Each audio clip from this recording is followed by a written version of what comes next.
course, now proven in their enhanced reputation, they said that to group all our arguments, and then they used a 2010 evidence that refutes our status quo self. But all of our status quo resolutions are from 2011 and it's ongoing, so their plan is not needed. Now going on to harms. They are focusing on how the debris is going to hit ISS and how another satellite is going to be damaged, but we already said it in our 1NC that no risk of debris hitting ISS. And also, we already said that their plan is not needed since there's no need to act now. It's starting in 2020, it will be enough, which means that their plan shouldn't be passed now. There's no need of their plan. We said that in 1NC already.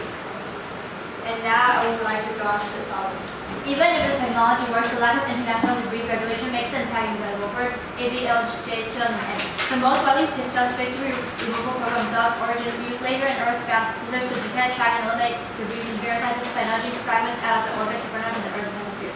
The work of scientists to control the space debris program shows promise. Even the most effective pollution control measure will be of little if launching nations cannot negotiate and concrete regular regime to manage the problem.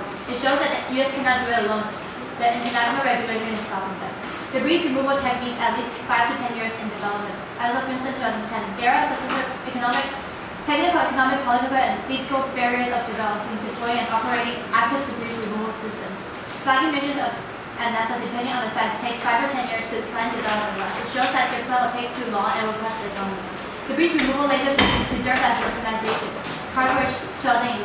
NASA-funded researchers are proposing to clean up the Earth's orbital environment by using a ground-based laser to nudge the debris off course, as natural news reports. The proposal is very much at the concept stage, but some experts are already expressing concern that such space boom systems will double as space weapons. Shows that space debris removal lasers will be preserved as weaponization that will cause worse.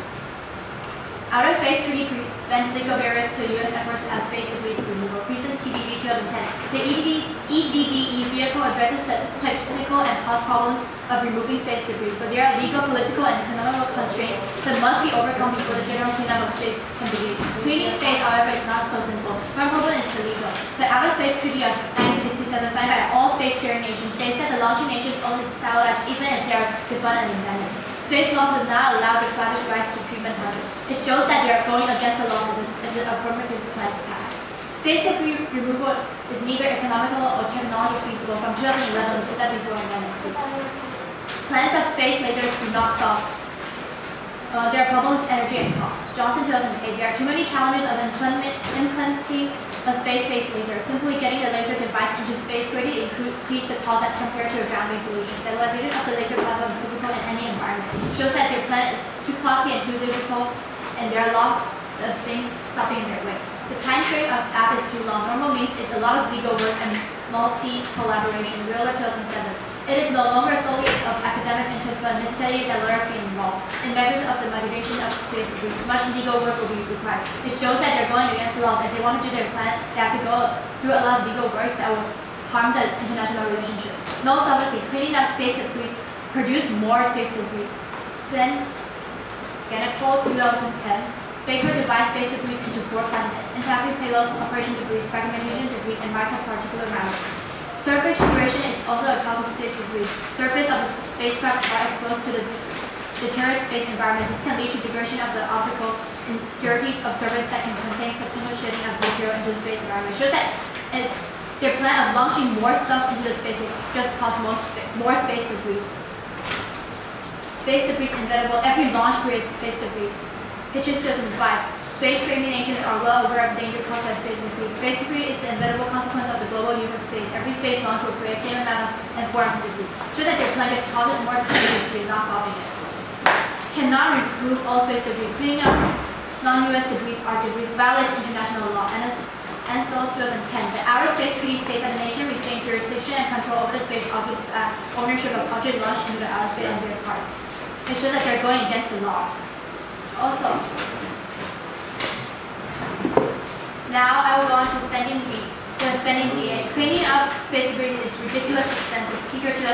Garbage collecting spacecraft are able to eliminate what is turning into a huge nuclear catastrophe problem of our spacefaring civilization as space debris was. Given the quantity of junk already in space, we will probably need a sizable fleet of space debris. Space shuttles are about 1.7 billion fees to build up a single mission that can cost as much as 2.4 billion. If one mission costs 2.4 billion, think about how many missions we would took and how many money we want to spend.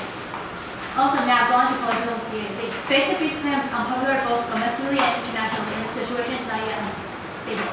Stated 2011, if we were to clean up the space, it will certainly become pleasant, very expensive. The good news is that no immediate action is necessary in terms of removing space debris off this problem advanced, as experts estimate the situation will not go unstable anytime soon.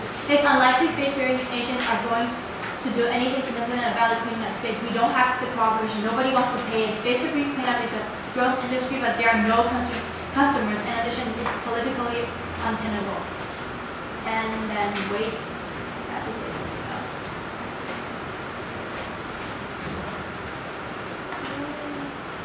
And we also said in 1 and C that the effect of burning debris in the atmosphere damaged the ozone layer, that would damage the environment, and we didn't say that.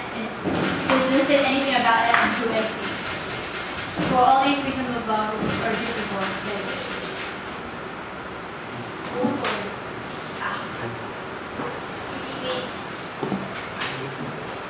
我要讲什么？你要讲什么？